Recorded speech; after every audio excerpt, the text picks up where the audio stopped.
नमस्ते। कभी ऐसा लगता है ना कि हम फंसे हुए हैं, किसी असली दीवार से नहीं, बल्कि अपने ही ख्यालों और अपने लगाव से। आज हम एक ऐसे ही आध्यात्मिक लेख की गहराइयों में उतरने वाले हैं जो इसी पिंजरे को खोलने की चाबी देता है। चलिए, उन विचारों को समझते हैं जो सच्ची भीतरी आजादी की तरफ एक रास्ता बनाने का वादा करते हैं। तो इस लेख की शुरुआत ही एक बहुत पावरफुल आइडिया से होती है, एक पिता जैसी शक्ति जो हमें कोई दुनियावी दौलत नहीं बल्कि एक बेहद की जागीर यानी एक असीम विरासत देने आई है। ये शुरू में ही हमें एक इशारा देता है कि बात दुनियावी चीजों की नहीं बल्कि किसी बहुत गहरी चीज की होने वाली है। ये पवित्रता पाने के लिए प्यार पर आधारित एक रिश्ते का न्योता है। तो ये लेख हमारी हालत को समझाने के लिए एक बड़ा ही जबरदस्त मेटाफोर, एक रूपक सामने रखता है कि हम एक पिंजरे में हैं, लेकिन ये कोई लोहे की सलाखों वाला पिंजरा नहीं है। तो फिर ये अदृश्य जेल जो हमें बांधे रखती है, आखिर बनी किस चीज से है? और यहीं पर इसका राज खुलता है। हमारे पिंजरे की सलाखें दिखती नहीं हैं, पर हैं बहुत असली। पहली, अपने शरीर के साथ खुद को पूरी तरह से जोड़ लेना। दूसरी, हमारे रिश्तों से हमारा लगाव, जो कभी-कभी हमारा दम घोटने लगता है। और आखिर में हमारे दिमाग में वो लगातार चलती आवाज जो कहती है मेरा मेरा मेरा। यही तीन लगाव हमारी अपनी जेल बनाते हैं। ये लेख हमें एक अनबिलीवेबल ट्रांसफॉर्मेशन का रास्ता दिखाता है। एक पिंजरे में बंद पक्षी से एक आजाद फरिश्ता बनने तक का सफर। जरा इस फर्क पर गौर कीजिए। हम ये मेरा है और शरीर के लगाव में फंसे होने की हालत से निकलकर बिना किसी बंधन के मन की पूरी आज़ादी वाली अवस्था में पहुंचते हैं। ये आत्मा की एक यात्रा है। लेकिन सवाल ये है कि आज़ाद होने की इतनी जल्दी क्या है? ये पल इतना खास क्यों है?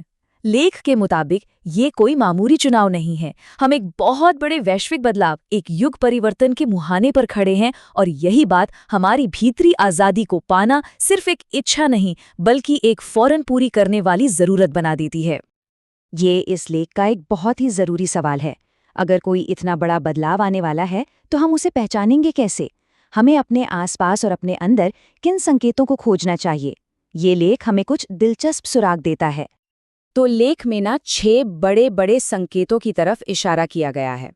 हम देखेंगे कि आध्यात्मिक चेतना फैल रही है, लोगों को भविष्य के दर्शन होंगे, यहाँ तक कि ये संदेश अखबारों के जरिए भी फैलेगा। लेकिन सबसे जरूरी बदलाव अंदरूनी होगा। लोग अपनी आत्मा के प्रति ज्यादा जागरूक हो जाएंगे और एक गहरी, सच्ची खुशी महसूस करेंगे। तो ठीक है, हमने पिंजरे को समझ लिया और ये भी समझ लिया कि इससे बाहर निकलना क्यों जरूरी है। अब आता है सबसे इम्पोर्टेंट पार्ट कि ये करें कैसे। ये लेख हमें उन सलाखों को तोड़ने के लिए एक साफ रास्ता, एक प्रैक्टिकल तरीका बताता है। ये पूरा रास्ता ना 2 मेन पिलर्स पर टिका है। पहला है अंदर का काम, याद के अभ्यास से ये पहचानना कि हम सिर्फ शरीर नहीं, आत्मा हैं। और दूसरा है बाहर का काम, सेवा, इस ज्ञान को दूसरों के साथ बांटना, क्योंकि सच्ची मुक्ति कोई अकेले की यात्रा नहीं है। और इस सफर की जो आखिरी मंजिल है वो क्या है? हम क्या बनना चाहते हैं? लेख इसे एक सच्चा ट्रस्टी बनना कहता है। ये एक बहुत ही दिलचस्प कॉन्सेप्ट है जो दुनिया के साथ हमारे रिश्ते को पूरी तरह से बदल कर रख देता है। ये आशीर्वाद तो जैसे सब कुछ एक साथ बता देता है। बात दुनिया से भागने की नहीं है, बल्कि दुनिया में रहते हुए ही मुक्ति की अवस्था में जीने की है। एक ट्रस्टी होने का मतलब ही है जीते जी स्वतंत्रता का अनुभव करना। और ये जो फर्क है ना, ये बहुत ज्यादा जरूरी है। एक तरफ है लगाव वाली मानसिकता जो हमें ये मेरा है कहने और चिंता में बंधे रहने पर मजबूर करती है, और दूसरी तरफ है ट्रस्टी की मानसिकता। मैं तो सिर्फ एक प्रबंधक हूं, एक देखभाल करने वाला। नजरिए में ये छोटा सा बदलाव सब कुछ बदल देता है। हम अधिकार जताने की चिंता से निकलकर सेवा करने की शांति में आ जाते हैं। मुक्ति के इस फाइनल स्टेज के लिए ये लेख एक बहुत ही खास और पावरफुल शब्द का इस्तेमाल करता है। ये सिर्फ कोई ख्याली पुलाव नहीं है, बल्कि होने की एक गहरी और असल अवस्था है। वो शब्द है कर्मातीत। इसका मतलब है कर्म से परे चले जाना। मतलब दुनिया में काम तो करना, लेकिन कर्म के नतीजों को खुद पर चिपकने नहीं देना। जरा सोचिए कि आप एक साफ चैनल की तरह हैं। काम आपके जरिए होता है, बहता है, लेकिन कोई निशान नहीं छोड़ता। हम काम करते हैं लेकिन उसके नतीजों के बोझ के बिना। और आखिर में ये लेख हम एक नारे के साथ छोड़ जाता है जो सुनने में जितना सिंपल है असल में उतना ही गहरा है। ये हमें बताता है कि हर चीज़ की जड़ हमारे विचारों में है।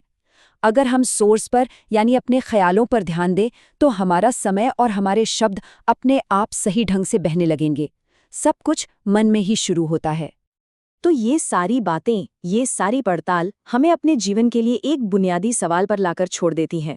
क्या दुनिया में अपनी सारी जिम्मेदारियों को पूरा करते हुए भी अंदर से सच में आज़ाद होना मुमकिन है? शायद खुद से ये सवाल पूछना ही अपना जवाब ढूंढने की तरफ पहला कदम है।